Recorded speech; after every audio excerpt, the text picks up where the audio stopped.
উপস্থিত আছো মঙলদৈ বিষ্ণু মন্দিৰৰ প্ৰাংগণত আৰু অসমৰ এটা আগশাৰীৰ সংগঠন ইউনিটি উইথ দ্য ব্লাড ডোনৰ আৰু তেওঁলোকে এই মঙলদৈত যি সেউজীয়া দীপাৱলীৰ কাৰণে ব্যৱস্থা কৰিছে তেওঁলোকৰ কাষলৈ যাম।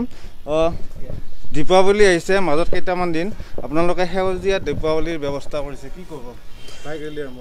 নমস্কাৰ। পোনপ্ৰথমে মই ইউনিটি উইথ দ্য ব্লাড ডোনাৰ্ছৰ তৰফৰ পৰা গোটেই অসমবাসীলৈ দীপাৱলীৰ শুভেচ্ছা জ্ঞাপন কৰিছোঁ। লগতে আমি সকলোকে অনুৰোধ জনাইছোঁ এইবেলি দীপাৱলী আমি ফটকামুক্ত দীপাৱলী পালন কৰোঁ বুলি আমি সকলোকে অনুৰোধ জনাইছোঁ আজি ইউনিটি উইথ দ্য ব্লাড ডোনাৰ্ছৰ তৰফৰ পৰা।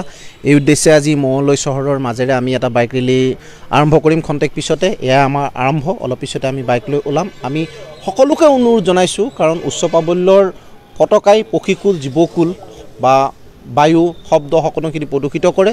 গতিকে আমি সকলোকে অনুৰোধ জনাইছোঁ আজি আমি ইউনিটি উইথ দ্য ব্লাড ডোনাৰ্ছে যাতে এইবাৰ পতাকামুক্ত দিৱালী পালন কৰে যেন।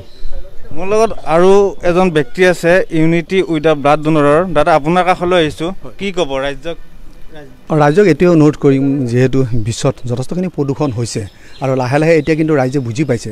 আমি দেখিছোঁ যে যোৱাবাৰ মঙলদৈত ফটকাৰ যি উৎসৱ পাবলৈ ফটকা ফুটোৱাৰ যিটো প্ৰকোপ সেই প্ৰকোপ লাহে লাহে কমিছে আৰু ৰাইজে বুজিছে যে এতিয়া যিহেতু শব্দ প্ৰদূষণৰ লগতে বায়ু প্ৰদূষণ যথেষ্টখিনি হৈছে, ৰাইজে অসুবিধাত পৰিছে আৰু এই কৰোণা কালত আচলতে এই শব্দ প্ৰদূষণ বা বায়ু প্ৰদূষণে যিটো স্মগ হ'ব সেই প্ৰদূষণে কিদৰে এই ক'ভিড ৰোগীসকলক আক্ৰমণ কৰিব সেই কথাটো কিন্তু এতিয়াও বিশেষভাৱে কোৱা নাই। কিন্তু এইটো নিশ্চিত যে যিহেতু হাওঁফাওঁত এটেক কৰে, যে ক'ভিডে হাওঁফাওঁত এটেক কৰে আৰু বায়ু প্ৰদূষণ ক'লে হাওঁফাওঁতে আচলতে এটেক কৰে।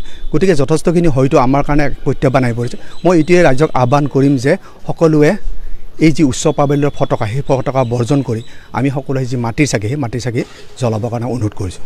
তেওঁলোকে আহ্বান জনাইছে ৰাইজক মাটিৰ চাকি ব্যৱহাৰ কৰিবলৈ আৰু যি উচ্চ প্ৰাবল্য ফটকা তেওঁলোকে ব্যৱহাৰ কৰা ৰাইজক বিৰত থাকিবলৈ আহ্বান জনাইছে। মোৰ লগত আৰু এজন ব্যক্তি আছে, তেওঁৰ কাষলৈ যাম।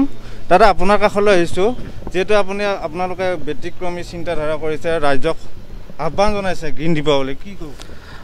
আচলতে ইউনিটি উইথ দ্য ব্লাড ডোনাৰ্ছ এটা অকল ৰক্তদান কৰাৰ উপৰিও আমি বিভিন্ন সামাজিক কাম কৰি আহিছোঁ আজি 2 বছৰ ধৰি।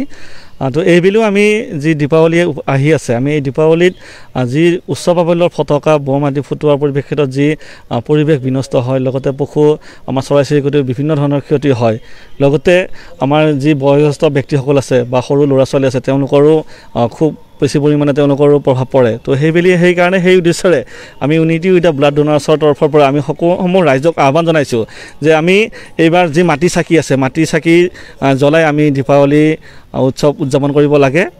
কোনো ধৰণৰ উচ্চ প্ৰাবল্য বম ফটকা ফুটোৱাৰ পৰা বিৰত থাকিব লাগে।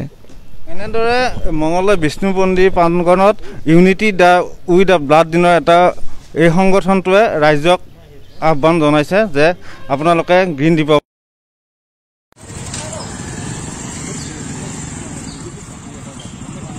বাস